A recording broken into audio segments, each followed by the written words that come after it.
Assalamualaikum warahmatullahi wabarakatuh. Kembali lagi dengan Ibu Nidaul Hairiyah pada mata pelajaran IPA. Hari ini kita akan belajar tentang gangguan pada sistem pernapasan. Sebelum belajar, Ibu harap kamu mempersiapkan alat tulis dan buku catatan agar dapat mencatat hal-hal penting yang kita pelajari. Kemudian jangan lupa like dan subscribe channel Ibu ya, dan share ke teman-teman kamu agar ilmunya bermanfaat. Nah, materi hari ini adalah gangguan pada sistem pernapasan ya anak-anak Ibu. Adapun macam-macam penyakit pada sistem pernapasan, yang pertama ada influenza atau flu, yang kedua ada asma, yang ketiga ada faringitis, kemudian ada laringitis, kemudian ada bronkitis, kemudian ada emfisema, TBC, pneumonia, asfiksi, dan kanker paru-paru. Nah, yang pertama yang akan kita pelajari adalah influenza. Penyakit influenza disebabkan oleh virus dan mudah sekali menular. Penularannya biasanya dengan kontak langsung melalui cairan yang keluar dari si penderita saat batuk atau bersin. Nah, perhatikan gambar berikut. Berikut adalah ciri-ciri ketika kamu terkena virus influenza. Yang pertama itu ada batuk, kemudian kamu akan demam, kemudian sakit kepala, badan terasa lemas, hidung tersumbat, dan tenggorokan sakit. Nah, anak-anak Ibu, flu ini sering sekali terjadi kepada kita. Makanya kita harus menjaga kesehatan. Penyakit pada saluran pernapasan yang kedua yaitu asma. Asma adalah penyakit yang terjadi karena penyempitan saluran pernapasan. Penyebab penyempitan saluran pernapasan biasanya disebabkan oleh alergi atau debu, pasir, bulu, maupun serangga kecil ataupun rambut-rambut halus. Kemudian, penyakit ini juga dapat muncul kembali jika suhu lingkungan terlalu tinggi atau ketika penderitanya mengalami masalah psikologis. Jadi, jika tidak segera diberi penanganan, penderita dapat mengalami kematian akibat sesak napas. Nah, perhatikan gambar berikut. Gambar biru adalah saluran pernapasan normal. Kemudian gambar yang merah, kamu bisa lihat itu ada penyempitan saluran pernapasan yang terkena penyakit asma. Nah, penyakit selanjutnya itu ada faringitis. Keluhan utama pada penyakit ini adalah nyeri kepada tenggorokan. Faringitis seringkali disebabkan oleh infeksi virus dan bakteri, sehingga untuk penanganannya dibutuhkan antibiotik. Beberapa kasus faringitis disebabkan oleh alergi atau iritasi pada tenggorokan. Nah, kamu bisa lihat itu adalah gambar yang menderita sakit faringitis. Jadi sakit faringitis yaitu sakit tenggorokan ya anak-anak Ibu.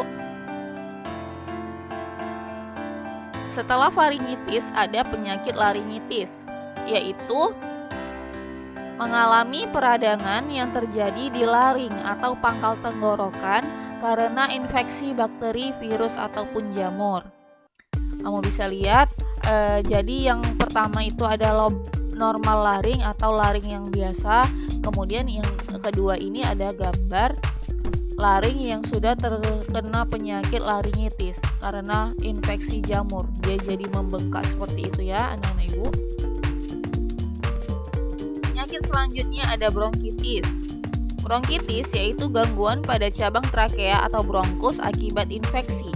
Infeksi ini akan menyebabkan penderita menghasilkan lendir yang akan menjumbat bronkus sehingga penderitanya dapat mengalami sesak napas. Kamu bisa lihat yang gambar yang pertama itu ada bronkus normal, kemudian yang kedua itu ada gambar yang sudah terkena penyakit bronkitis. Jadi bronkusnya mengalami penyempitan dan menghasilkan lendir. Nah, penyakit selanjutnya ada emfisema. Apa itu penyakit emfisema? Emfisema merupakan penyakit yang disebabkan karena alveolus kehilangan elastisitasnya. Anak-anak Ibu masih ingat alveolus? Alveolus adalah kantong-kantong udara yang kecil tempat pertukaran karbon dioksida, dan oksigen. Kantong udara pada paru-paru juga akan mengalami kehancuran secara perlahan sehingga membuat napas menjadi pendek-pendek. Emfisema disebabkan karena merokok atau polusi udara yang tidak bagus dan polusi asap rokok. Jadi, tidak hanya yang merokok saja yang akan bisa terkena emfisema. Orang-orang yang menghirup asap rokok tanpa merokok itu juga akan terkena penyakit emfisema. Kamu bisa perhatikan gambarnya. Ketika alveolus normal itu ada di gambar yang pertama, kemudian ini gambar yang kedua itu seperti sudah kehilangan elastisitasnya dia. Jadi dia mengkerut alveolusnya. Paham ya anak-anak ibu? Kemudian yang selanjutnya ada penyakit TBC. Pasti sangat familiar sekali penyakit ini. Tuberkulosis atau TBC merupakan penyakit yang disebabkan oleh bakteri Mycobacterium tuberculosis.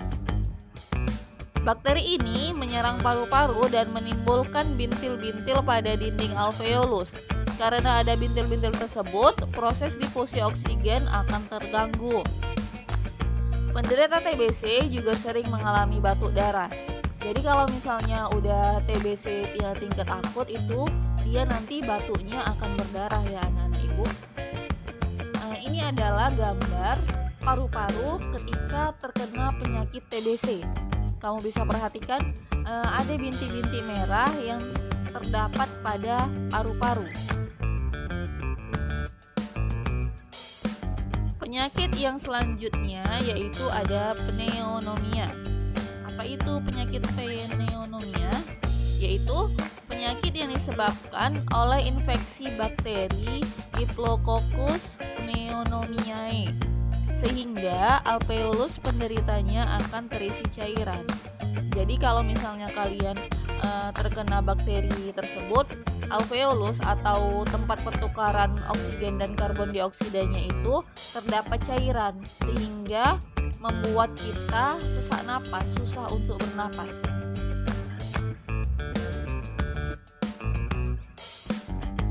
Penyakit selanjutnya ada asfiksi. Apa itu asfiksi? Asfiksi merupakan gangguan pengangkutan oksigen ke jaringan tubuh. Asfiksi disebabkan karena hemoglobin darah mengikat komponen selain oksigen seperti karbon monoksida. Jadi hemoglobin darah itu sebenarnya hanya mengikat oksigen. Karena daya ikat hemoglobin lebih tinggi terhadap karbon monoksida atau CO, maka karbon monoksida ini lebih berpotensi untuk masuk ke dalam tubuh.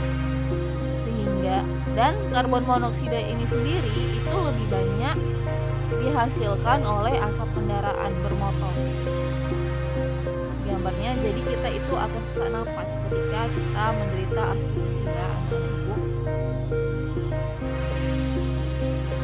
Selanjutnya ada kanker paru-paru. Kanker paru-paru disebabkan karena sel kanker yang tumbuh di paru-paru dan terus tumbuh dan tidak terkendali. Bila dibiarkan, sel kanker dapat menyerang bagian tubuh lainnya. Seperti kanker-kanker yang lain, jadi kanker ini terdapat di paru-paru ya anak-anak ibu. Kemudian, kanker paru-paru juga dapat disebabkan karena kebiasaan buruk seperti merokok, menghirup asap kendaraan, minum minuman beralkohol, dan kebiasaan yang tidak sehat lainnya. Jadi penyebab kanker paru-paru itu ada salah satunya merokok dan menghirup asap kendaraan. Jadi itu ada sel kanker yang berada pada paru-paru kita. Kamu bisa perhatikan ya anak-anak ibu gambarnya.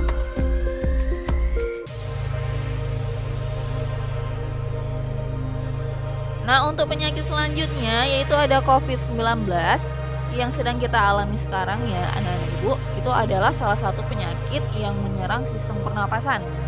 COVID-19 disebabkan oleh SARS-CoV-2, yaitu virus jenis terbaru dari coronavirus.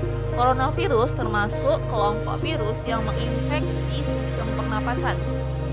Infeksi virus corona bisa menyebabkan infeksi pernapasan ringan sampai sedang, seperti flu atau infeksi pernapasan pada paru-paru seperti pneumonia yang sudah kita bahas sebelumnya ya anak-anak ibu.